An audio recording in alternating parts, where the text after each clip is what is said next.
And welcome everyone to Recom247.com. I'm Zach Long. This is Daniel Pauling. You're on the Recom247.com weekly recruiting update. Daniel, not a lot of stuff this week, but important stuff.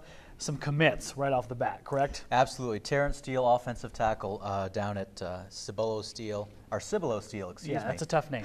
You're forgiven. 6'5", 280 pounds. So a big guy. They're going to put an offensive tackle, probably right tackle, but he's kind of looking at either of those tackle positions. Now, this guy is a very interesting story, and it starts with his weight loss, which is a big part of this recruiting process. Yeah, absolutely.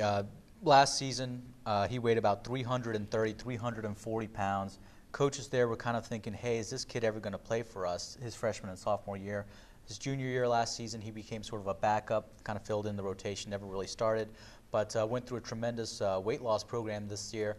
Lost 50 pounds since April, from about 330 to about 280 now. Hopes to be about 270 when he gets to college. So he's definitely come a long way in that regard. And really kind of a neat story, if you haven't read Daniel's story this week, is his dad was really a lot of the motivation for losing some of that weight. Absolutely, yeah. His stepfather, Patrick Scroggin, was serving in northeast Iraq in the Army when his helicopter got shot down, suffered a lot of injuries, had his left leg amputated above the knee, dislocated right kneecap, crushed his left hand, lots of very bad injuries.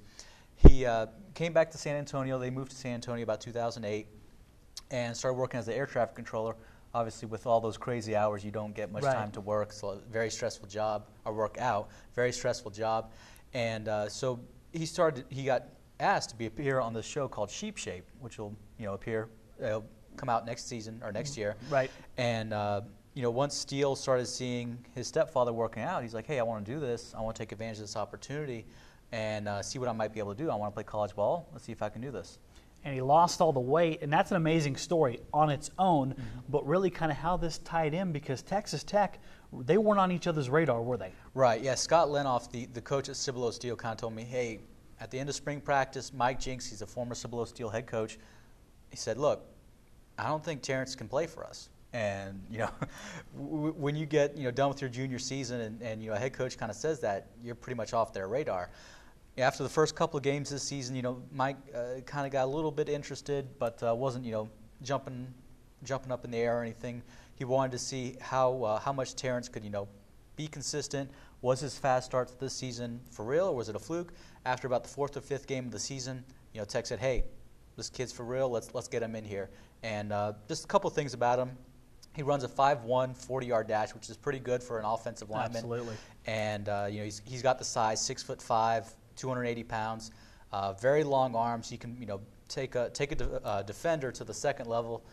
So he's definitely a very good prospect. He may redshirt. I'm not sure. I don't think he's one of the guys who's going to be starting maybe his freshman year.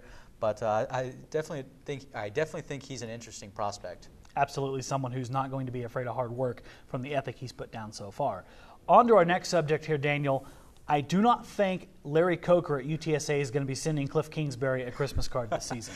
Absolutely not. Laquan Schwartz, he was committed to UTSA in February, broke his commitment Tuesday evening after Texas Tech offered him earlier this week, and has kind of opened up his recruitment. If you may remember, Damian Ratley, the Blinn College sophomore, was also committed to UTSA, got offered by Texas Tech, broke his commitment within a couple of hours. So I'm sure Larry Coker's kind of sitting down there, what do I got to do to keep Coach Hansen from stealing my players? Exactly, and we've talked about this before we went on the air here.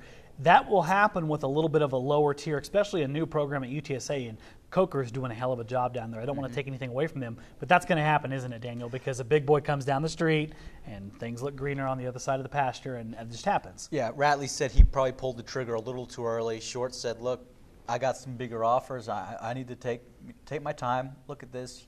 Signing day's not till February. You got a couple months to say, hey, this is where I want to go, this is where I want to go. Shorts, he's going to be making his official visit this weekend. Kind of a surprise. He had maybe mentioned making his official visits after the season. He also has ones planned to UTSA and Texas A&M after the season. So it's kind of interesting. He chose not to come during a game week. Tech's coaches will be out recruiting around the area, so he probably won't get to see all of the offensive coaches, or maybe many of the players. He won't get to see the game atmosphere. So it's kind of interesting that he chose this week. to come to Texas Tech. But he's a 6'2", 196 pounds, so he's a bigger wide receiver. Definitely took off this year. 39 catches, 760 yards, 9 touchdowns for Atacosita. And he's got a couple of decent offers, Kansas, Utah, but no offer from A&M yet. So we'll kind of see if A&M comes in, whether he's going to jump at that. But he said he doesn't plan to commit this weekend, just wants to keep his mind open and kind of see how his recruitment plays out. And you don't blame a kid for doing that. I mean, they work their butt off their senior year, and they get more accolades and more attention. You can't blame them for saying, hey, I want a chance to play a bigger level of college football. And if you get that offer, I think any of us would probably take that chance instead of saying, and not that UTSA is a bad place to go. They're a very good program, and they're going to be a good program over the coming years. But you got to do what's best for you and your family and your education. If you get that chance, you got to take it, don't you? Absolutely, yeah. I can't blame him for looking around. I mean, you got to make the choice that's best for you.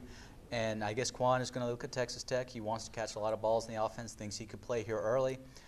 If that's the case, if that's what you want to see in a college, then go for it. He could always go back to UTSA if they don't pull his scholarship offer, or he can go to Texas A&M if they offer, or wherever else. So I can't blame him for taking as much time as possible to make his decision. Absolutely. And speaking of best choices for you, please go to Reclam247.com. Get a subscription. Follow Daniel on Twitter. Big week coming up next week, folks. Oklahoma in here, and we won't give away any surprises, but I can guarantee you there might be a few young men on the sidelines watching that game for visits. A couple official visits next week. Absolutely. So come back next week. Daniel's going to tell you all about that. For now, though, that's going to wrap up our Reclam247.com recruiting update. That is Daniel Pauling. I'm Zach Long, and we will see you next time.